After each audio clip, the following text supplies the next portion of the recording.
ഈ ഭൂമിയിൽ പരീക്ഷണങ്ങളില്ലാത്ത, പ്രയാസങ്ങളില്ലാത്ത വല്ല ആളുകളെയും നിങ്ങൾ കണ്ടിട്ടുണ്ടോ? ഇല്ല, ഒരിക്കലുമില്ല. ഒരിക്കലുമില്ല. കാരണം എല്ലാവർക്കും ഒരു നിലക്കല്ലെങ്കിൽ മറ്റൊരു നിലക്ക് പരീക്ഷണങ്ങളുണ്ട്. അതുകൊണ്ട് പരീക്ഷണങ്ങളുള്ള ആളുകളൊക്കെ ആത്മഹത്യ ചെയ്യാൻ തീരുമാനിച്ചാൽ ഭൂമിയിൽ പിന്നെ ജീവിക്കാൻ മനുഷ്യന്മാരുണ്ടാവില്ല. ഭൂമിയിൽ ജീവിക്കാൻ മനുഷ്യന്മാരുണ്ടാവില്ല. കാരണം എല്ലാവർക്കും പരീക്ഷണങ്ങളുണ്ട്. രാജാക്കന്മാർ, രാജ്യത്തെ ഭരിക്കുന്നവർക്ക് അവരുടേതായ പരീക്ഷണങ്ങളുണ്ട്. കോടീശ്വരന്മാർക്ക് അവരുടെ പരീക്ഷണങ്ങളുണ്ട്. സൗന്ദര്യമുള്ളവർക്ക് അവരുടേതായ പരീക്ഷണങ്ങളുണ്ട്.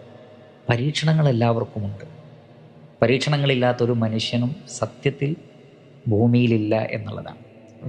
സത്യത്തിൽ ഞങ്ങൾക്ക് പരീക്ഷണങ്ങളുണ്ട്, അതുകൊണ്ട് ഞങ്ങൾ മരണം തിരഞ്ഞെടുക്കുന്നു, ഞങ്ങൾ ആത്മഹത്യ ചെയ്യാൻ പോവുകയാണ് എന്ന് പറയുന്നവർ യഥാർത്ഥത്തിൽ പറയാൻ ശ്രമിക്കുന്നത് മറ്റുള്ളവരൊക്കെ ജീവിച്ചോട്ടെ, കാരണം അവർക്കൊന്നും പരീക്ഷണങ്ങളില്ല, ഞങ്ങൾക്ക് പരീക്ഷണമുണ്ട്, അതുകൊണ്ട് ഞങ്ങൾ മരിക്കുകയാണ്